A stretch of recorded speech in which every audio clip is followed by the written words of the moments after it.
seja o nome do Senhor. Ele é Senhor, Ele é Rei. Ele é o Rei dos Reis, o Senhor dos Senhores. Pode tomar o seu assento. Abra a sua Bíblia no Evangelho de Mateus, no capítulo 6. Hoje, apenas uma parte do versículo do capítulo 6, que contém o Sermão do Monte. Sermão do Monte é a próxima série de aulas do Instituto Conexão. Então, se você quiser aprofundar um pouco mais nesse texto, a partir de terça-feira, nós vamos ter aulas e elas vão começar a falar sobre o Sermão do Monte. Então, assim, é um tempo precioso do Senhor.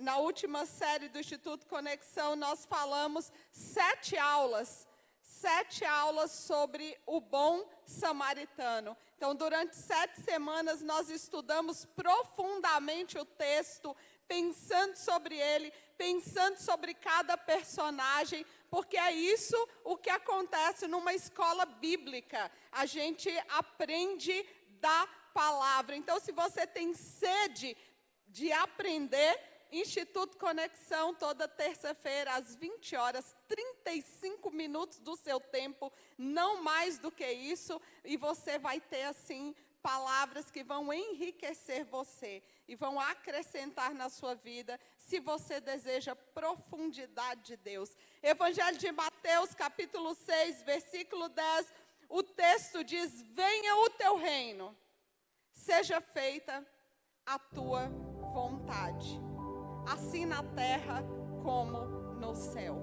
Nós vamos trabalhar hoje, venha o teu reino. Todos nós, eu, vocês, as crianças, todos nós já cantamos, né?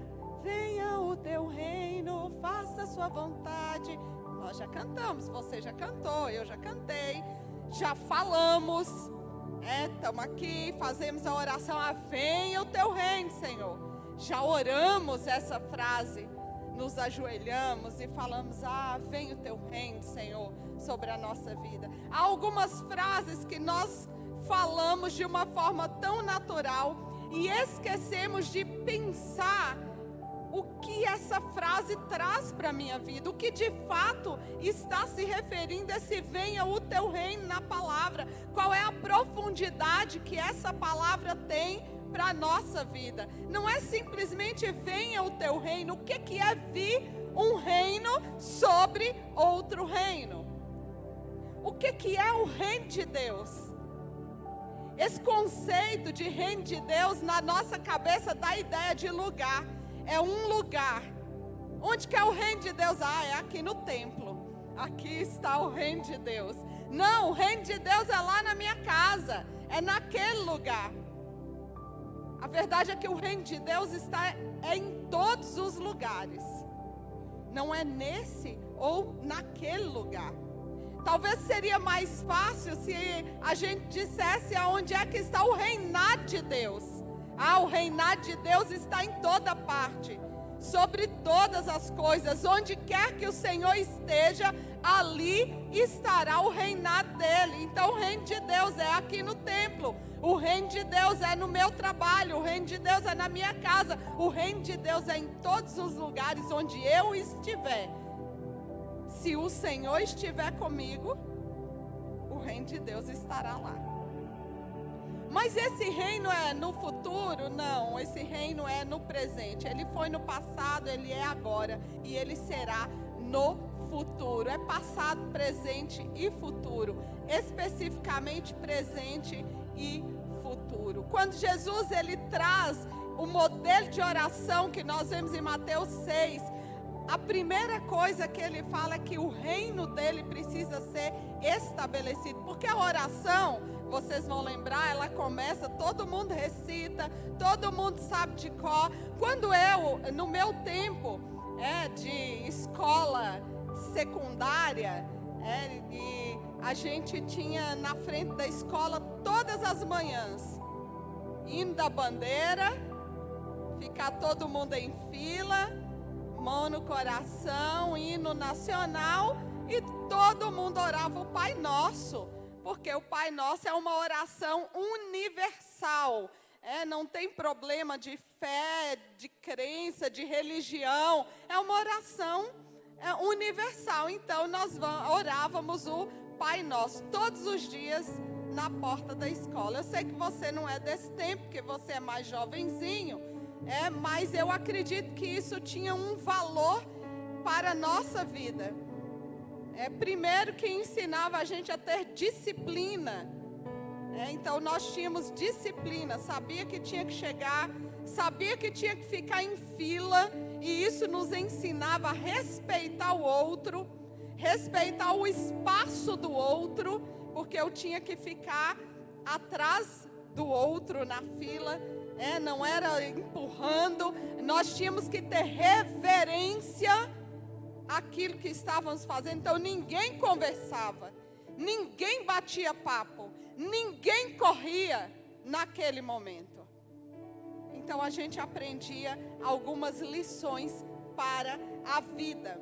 Então quando Jesus ele faz esse modelo de oração, ele começa dizendo: Pai nosso que estás no céu, santificado seja o seu nome. Seu nome é santo, santificado seja o seu nome. Mas aí agora ele fala: venha o teu reino. Ele deixa claro que a primeira coisa que eu e você precisamos pedir é que o reino dele venha sobre nós. Será por quê que Jesus, nessa oração ali de modelo, de referência, ele está dizendo para mim e para você: antes de pedir saúde, dinheiro, paz, antes de você pedir casa, carro, família, antes de você pedir um casamento bem sucedido, antes de você pedir qualquer coisa, peça o meu reino. Será por quê? É do nada?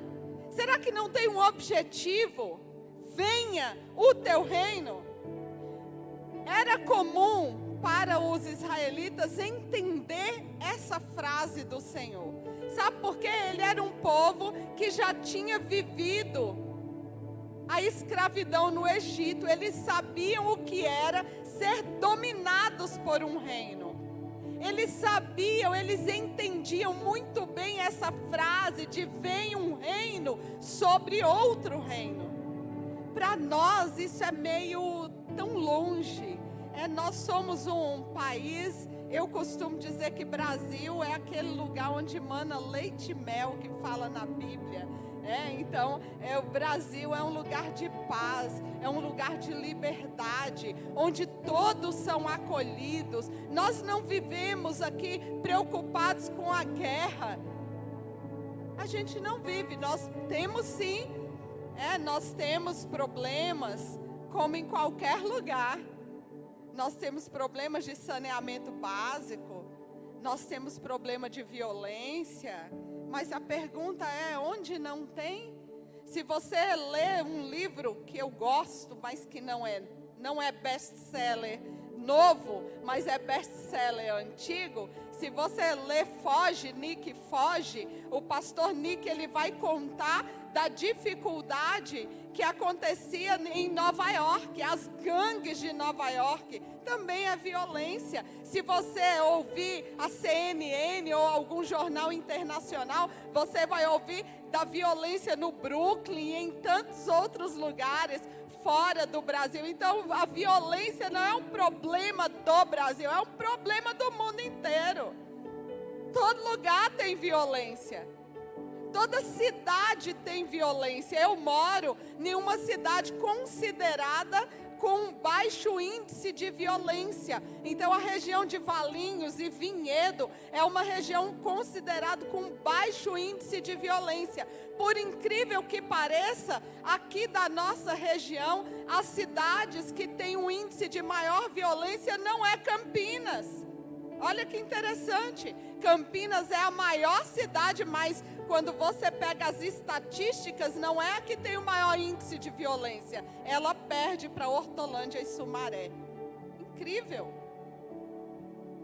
Então, quando Jesus está dizendo para aquele povo: olha, peça primeiro, venha o meu reino. Ele está dizendo, é quando um reino vem e ele sobrepõe ao outro. E quando o reino vem, ele institui o que ele quer. Ele é que dá as normas, Ele faz as leis, Ele dá a direção. Não é mais como o povo era. Entenda, se você conhece um pouquinho de história, quando os portugueses chegam aqui no Brasil, havia um reino estabelecido aqui. Os povos que aqui viviam eram os índios. A língua falada em alguns deles era o tupi-guarani. Aqui hoje, na nave da igreja, há alguém que sabe falar o tupi-guarani?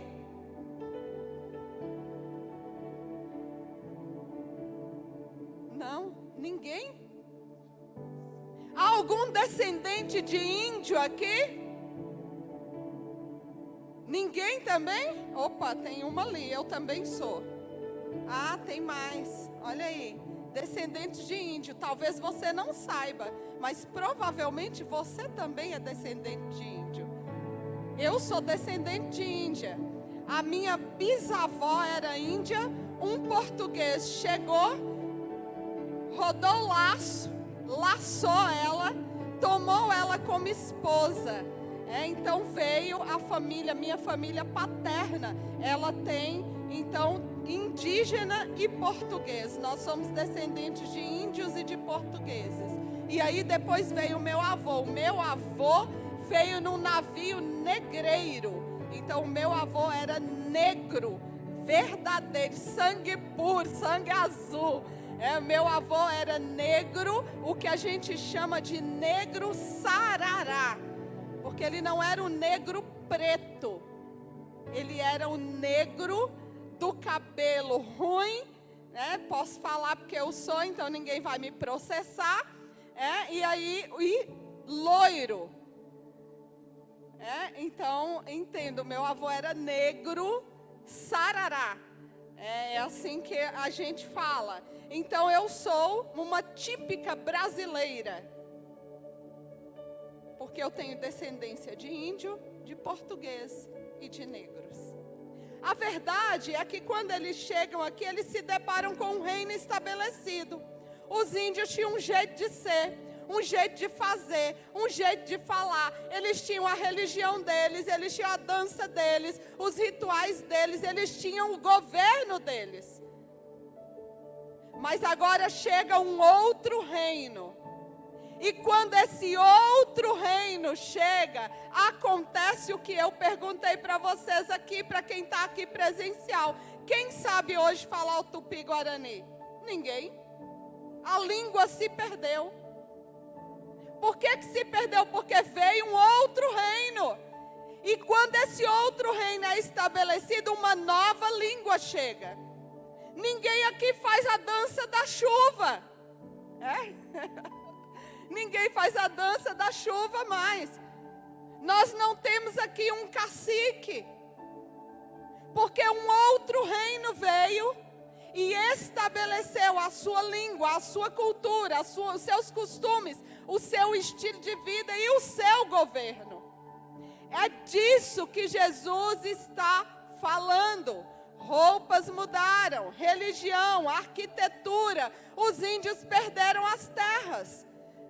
Não preciso nem perguntar, porque eu já sei a resposta. Mas alguém aqui hoje mora numa oca? Não. Perdemos a arquitetura original. Porque um outro reino veio.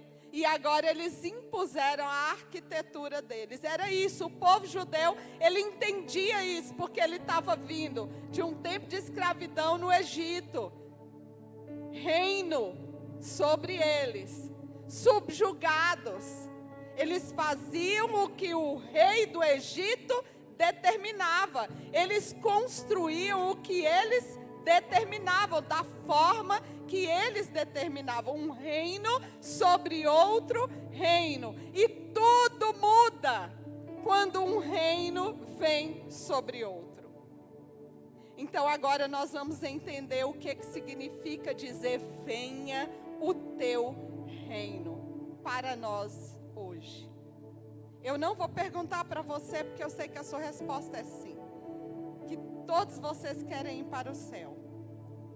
A pergunta então é: alguém que está aqui deseja ir para o inferno, não responda para mim, responda no seu coração.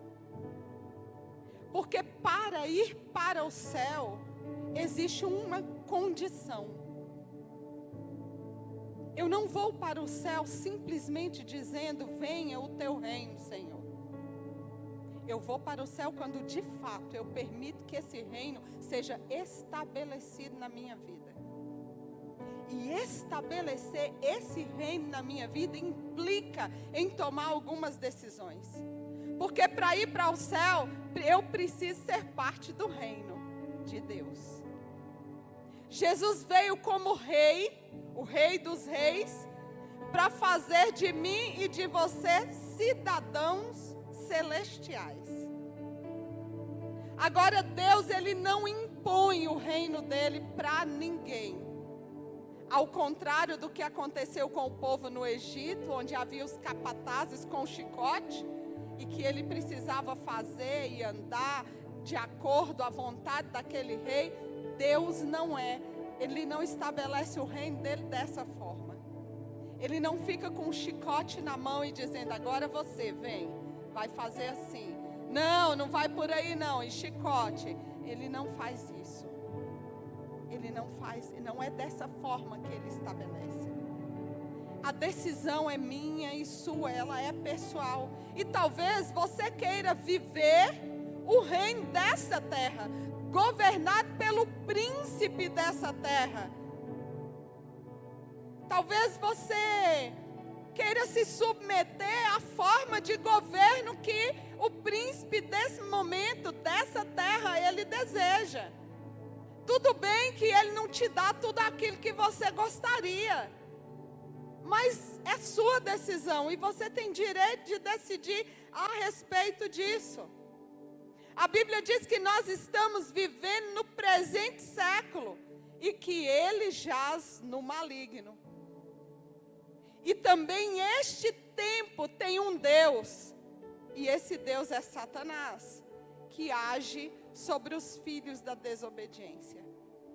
Agora o anúncio de Jesus e o chamamento de Jesus para nós, a mensagem dos profetas, a mensagem dos apóstolos, é que, abra aí a sua Bíblia, Filipenses capítulo 2. Antes de eu dar a resposta, então vamos movimentar, abre ou na sua Bíblia, ou seu smartphone. Então, Filipenses capítulo 2. O anúncio de Jesus está chegando uma era onde Deus irá reinar sobre todas as coisas. E aí Paulo em Filipenses 2:10 vai dizer: para que ao nome de Jesus se dobre todo joelho nos céus, na terra e debaixo da terra, e toda língua confesse que Jesus Cristo é o Senhor, para a glória de Deus Pai. Essa era é chamada de reino de Deus. Ele é o único rei que existe. Esse é o chamamento do Senhor para mim e para você. Você precisa decidir quem vai reinar na sua vida. A que tipo de reino você quer pertencer? Essa é uma decisão pessoal. Eu posso escolher onde eu quero viver. Eu morei 16 anos aqui em Campinas. 16 anos eu estava debaixo do reinado do prefeito de Campinas.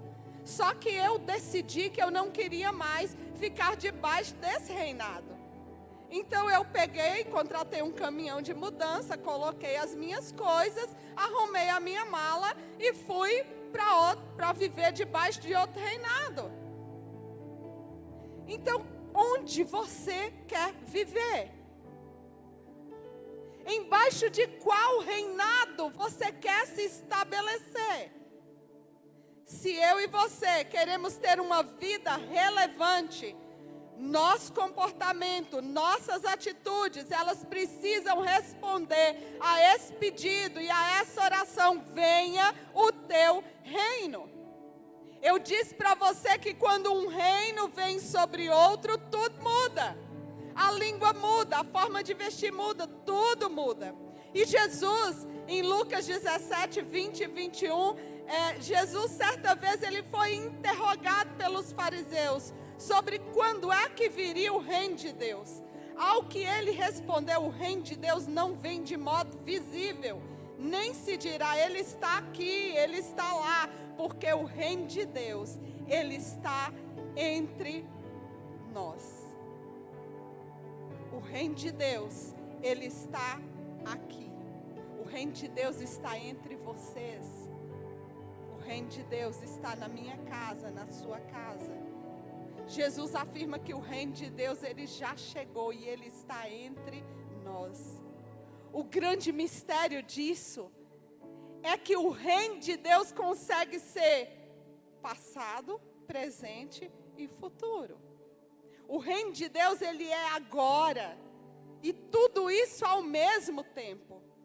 Isso é a chave para entender os evangelhos, para entender as cartas paulinas e todo o Novo Testamento. O reino de Deus, ele é futuro na sua plenitude, naquilo que vai acontecer, mas ele pode ser experimentado hoje, agora. Não é para daqui a pouco, é para esse momento, é para agora. Por quê? Porque Deus pegou um rei da era por vir, ele pegou Jesus Cristo e fez nascer na era presente. E ele nasceu, viveu, morreu, ressuscitou. E agora ele aguarda por mim e por você no futuro. A Bíblia diz que o reino, ele começou lá na criação. Ele começa na criação. No jardim do Éden, as coisas materiais e espirituais, elas operavam no mesmo lugar. O capítulo 3 de Gênesis fala que o Senhor... Gênesis 1, 2 e 3, nós vamos perceber que o Senhor estava presente ali no jardim. Todas as tardes, né? Ele passeava. Havia uma interação entre o espiritual e o físico. Estava ali. As coisas materiais e espirituais, elas caminhavam juntas. Elas estavam no mesmo lugar. Gênesis 3... vem o pecado. Naquele momento, céu e terra já não comungavam e não podiam mais comungar do mesmo espaço. Porque quando o homem peca, o homem nega o governo de Deus. O homem está dizendo, olha, você mandou eu não fazer isso, mas eu não quero mais me submeter a sua autoridade é aquilo que você determina. Isso não serve para mim, então agora eu vou andar do meu jeito. Muitas vezes nós também fazemos exatamente isso.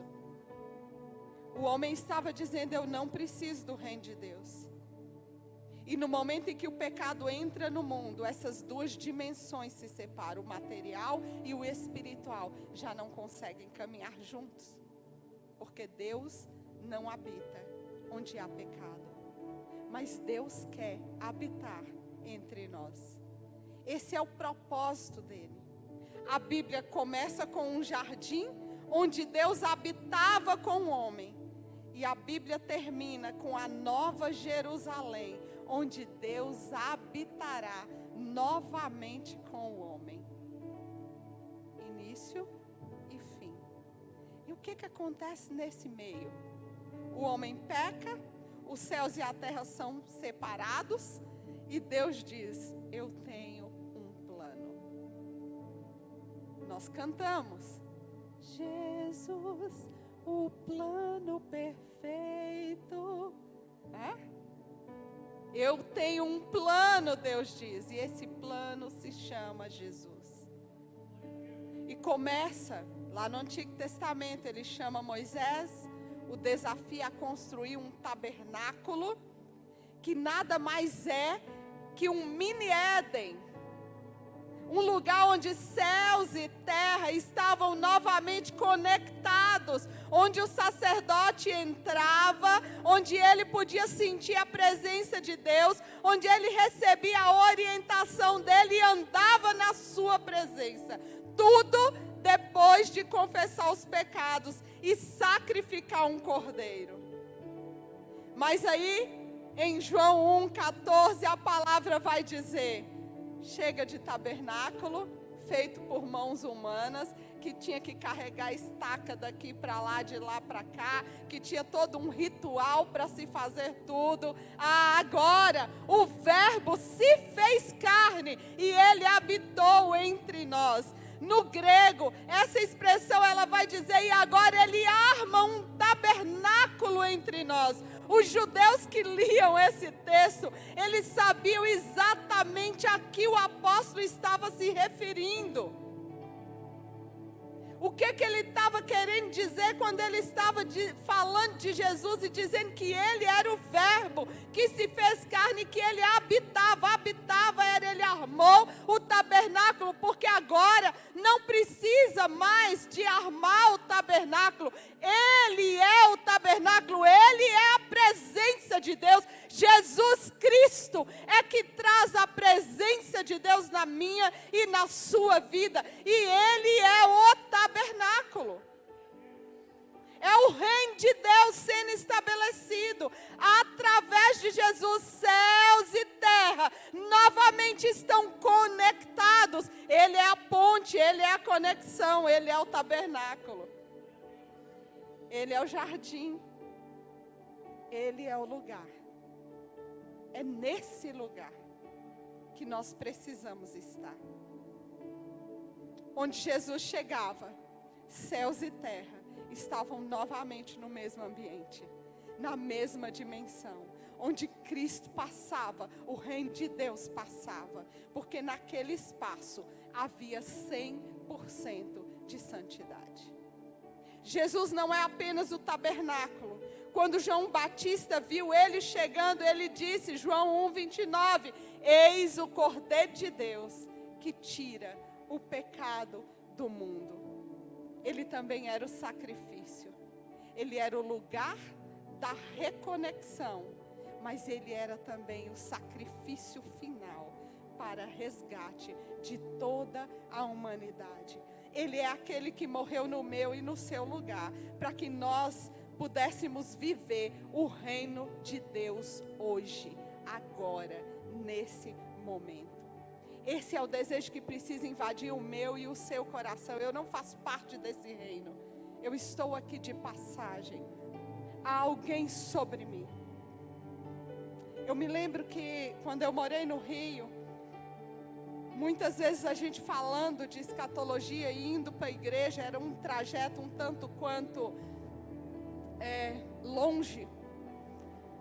E eu nunca esqueço de várias vezes, mais os 4 filhos do pastor Amadeu no carro, e a Isneda dizia assim, não importa o que aconteça, ainda que alguém diga para você negar Jesus, ainda que alguém diga para vocês com uma arma apontada, ou para mim ou para o papai, era assim que ela dizia, para mim ou para o papai. Mesmo que a arma esteja apontada, mesmo que ele diga, eu vou matar o seu pai, eu vou matar a sua mãe, se você não negar Jesus, não negue a Jesus. A gente não tem esse tipo de conversa com nossos filhos, né? A gente não fala do que pode vir, porque nós vivemos num país de paz, a gente não entende o que é isso. A gente não sabe o que é guerra, mas ela é panamenha. Então ela veio lá, tinha guerras no Panamá. Então ela entendia muito bem a respeito disso. E eu nunca esqueci essas palavras e esses aprendizados de casa para a igreja, da igreja para casa. Entender sobre o reino de Deus é entender isso, que não importa o que aconteça, ainda que tenha uma arma apontada para você, negue o seu Deus. Não, esse é o meu reino. É o lugar onde eu vivo. Negar a Deus é negar a mim mesmo. Negar Jesus é negar a minha essência. Negar Jesus é negar quem eu sou. E eu nunca vou negar quem eu sou. A gente precisa entender, venha o teu reino. Esse desejo tem que estar no nosso coração, tem que arder, porque nós precisamos querer a totalidade do reino. Eu não posso querer só a parte boa do reino. Eu não posso querer só o milagre que vem com o reino. Tem milagre, tem cura, mas também tem luta, tem perseguição, tem uma cruz para ser carregada. Tem uma vontade para ser subjugada. Isso é querer o reino de Deus. A totalidade do reino. Porque no final tem um prêmio. Está escrito. Começa no jardim. Vai terminar num jardim. Nova Jerusalém. E tem um prêmio. A Bíblia vai dizer porque quando chegar o tempo em que o rei de fato vai reinar, não haverá mais choro, não haverá mais fome, não terá injustiça, não terá violência, não terá enfermidade. A terra toda será tomada pela glória absoluta de Deus. E essa é a nossa esperança e nosso clamor: venha o teu reino. Enquanto não chega esse momento, eu continuo fazendo o que todos os homens que seguiram a Cristo na Bíblia fizeram. Foi o trabalho de todos na Bíblia, proclamar o reino de Deus, clamar pela sua presença entre nós, clamar para que Ele habitasse entre nós em plenitude. Noé, Abraão, Isaac, Jacó, José, Moisés, Josué, Davi, Salomão, os profetas, Neemias, Esdras, Isaías, Jesus, todos eles gastaram a vida dizendo: venha o teu reino. Passaram a vida treinando homens, apóstolos, líderes, que iriam por toda parte anunciando que existe um outro rei e um outro reino, numa outra dimensão chamada céu. E Ele está prestes a invadir essa dimensão e governar sobre todas as coisas. E todos eles deram a vida nesse propósito. E todos nós somos chamados a viver esse propósito. Porque agora chegou a sua vez. Chegou a sua hora. O tempo é agora. A decisão, ela não é amanhã, ela é hoje. Ela é agora. Chegou a nossa vez, esses homens já fizeram. Eles concluíram a carreira, guardaram a fé. Agora estão esperando o dia do estabelecimento vindouro. Eles estão esperando o futuro, mas nós vivemos o presente. E no presente nós precisamos cumprir com aquilo que todos nós fomos chamados. O reino vai vir quando o nosso estilo de vida for de tanta integridade que denuncie o pecado na nossa geração. Então ele virá. Nós vemos a história de Noé.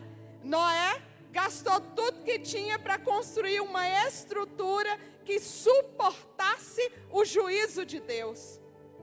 A eternidade está vindo. E aqueles que não estiverem dentro da arca que chamamos de Jesus, não conseguirão estar nessa era que está chegando. Porque o caminho, a verdade e a vida, Ele mesmo declarou. Jesus Cristo disse: eu sou o caminho, a verdade e a vida. E ninguém vem ao Pai se não for por mim. Se não for através de Jesus, não vamos entrar na era que está vindo. Você crê nisso? Se você crê nisso, gaste tudo o que tem para que essa estrutura seja construída. Eu não estou falando de pedra nem de madeira. mas estou falando de pessoas. Quando colocarmos a última pedra nessa estrutura, Ele virá. Todos esses homens da Bíblia, embora Salomão tenha construído um templo, embora alguns deles tenham reconstruído muros, mas o foco nunca foram os templos, o foco nunca foram os muros, o foco sempre foram pessoas se voltando para render ao Senhor, sempre foi gente buscando a presença de Deus. A natureza geme e clama, aguarda a manifestação dos filhos de Deus. Você é filho? Gaste sua vida construindo o reino dele, alcançando o próximo e fazendo discípulos para Jesus, porque então Ele virá. Venha o teu reino, Senhor. Se você quer que o reino do Senhor venha sobre você, mudanças precisam acontecer na sua vida. Então, primeira coisa, você não pode ter outro rei. Ele não divide a glória dele com ninguém. Seu rei passará a ser o Rei dos Reis, Jesus Cristo. Você não vai mais servir ao reino desse mundo. Você não vai mais se dobrar à vaidade, a mamon. Você não está preso mais. Não vai ser as redes sociais que vão te dominar, porque você tem um rei. E não há outro rei sobre a sua vida. Eu posso usufruir de tudo que tem, mas isso não pode me dominar. Ele não pode governar na minha vida. Porque a segunda coisa é que o meu governo precisa ser outro. O seu governo é outro. Sua mente, a razão, agora eles não vão ter mais soberania. Você vai passar a se submeter ao Rei Jesus e seu reino. A pensar o que ele pensa. A pensar o que ele pensa. A fazer o que ele faz. Há muito tempo atrás, o pastor falou sobre esse livro, e é um bom livro. Em seus passos, o que faria Jesus? Como é que Jesus agiria ou reagiria nessa circunstância? Então você passa a se submeter a Ele. Terceira coisa, seus costumes terão o padrão do reino, sua forma de vestir. Pode ser que você vai se olhar e vai dizer, opa, esse era o meu padrão mundano, mas não é o padrão do reino de Deus. Então pode ser que você vá colocar mais umas roupinhas. É porque o padrão já não é mais o dos índios, né? O padrão não é mais o da tribo. O padrão agora é o padrão do reino de Deus. A igreja não vai precisar dizer para você como é que você deve se vestir, como é que você deve se comportar no seu trabalho, porque você já entendeu que o seu padrão é o padrão do reino. Não vai mais precisar dizer compra, paga, cumpre o seu horário no trabalho. Não vai precisar mais dizer, porque você fala, agora eu sou parte de um novo reino e eu tenho um novo padrão. Até sua música será outra, porque o Senhor te dará um cântico novo. Sua forma de falar vai mudar, porque seu idioma vai mudar. Você não vai mais falar a linguagem do mundo, mas agora é uma linguagem segundo o padrão de Deus. Você não vai mais dizer palavras torpes, porque a sua boca já foi santificada pela língua que se fala no reino de Deus. O Senhor te santificará. E em quinto, as leis que regem a sua vida, elas vão mudar. Você não viverá de uma escola fria de religião ou de teologia, mas você vai ter a revelação do Espírito Santo como sua lei. Eu não faço mais aquilo que eu fazia da forma que eu fazia, porque agora eu tenho um padrão muito mais elevado, é o padrão do reino de Deus. Então agora eu tenho que falar como cidadão das regiões celestiais, não como um cidadão da terra, mas como um filho de Deus, como alguém que caminha segundo a vontade dele. Pedir que o reino venha é uma mudança completa da sua vida. É tudo ou nada, pastor Júnior.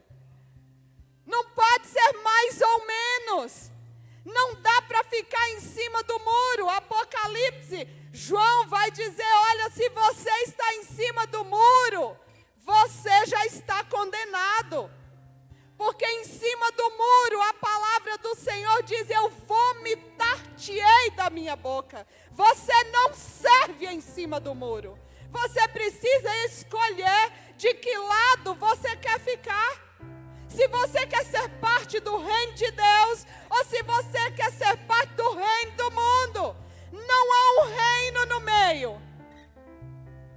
Ou você estabelece, está debaixo do reino mundano, ou você está debaixo do reino de Deus. Está debaixo do reino de Deus implica em viver de acordo à vontade do reino de Deus. É muito mais do que ser evangélico.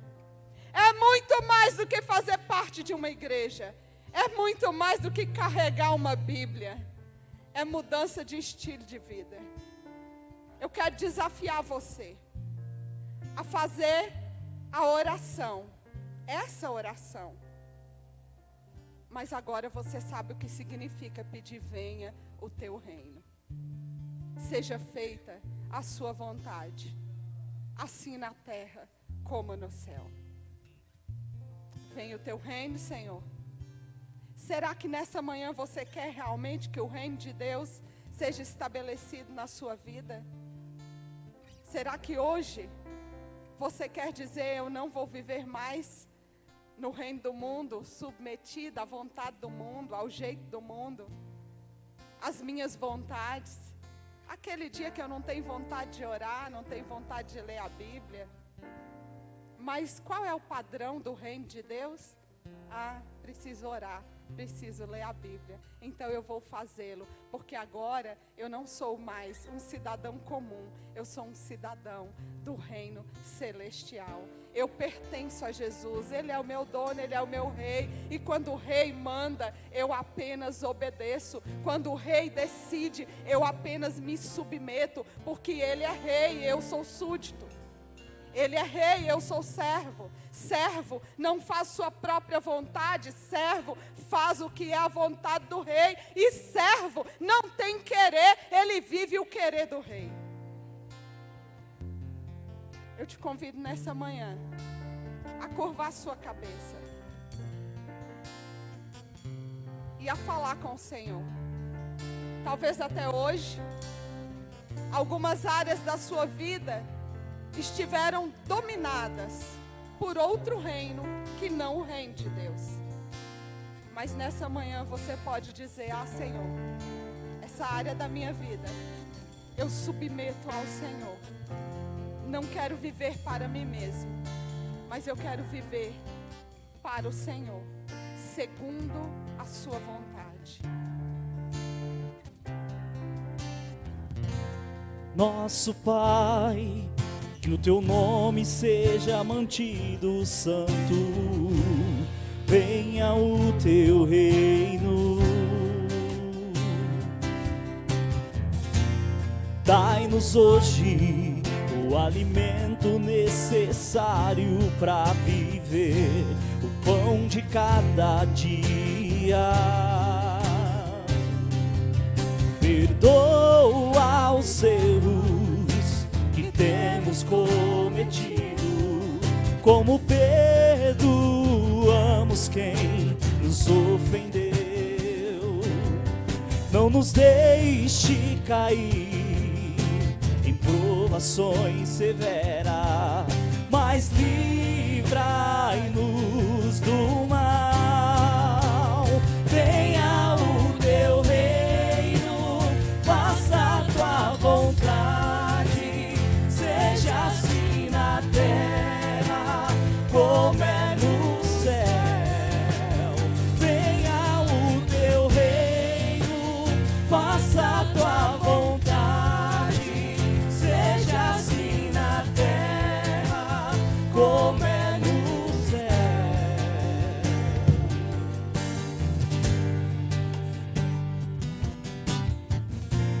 Nosso Pai, que o teu nome seja mantido santo, venha o teu reino.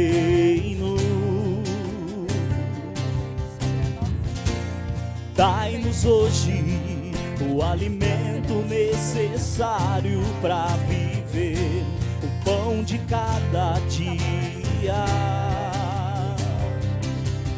Perdoa os erros que temos cometido, como perdoamos quem nos ofendeu.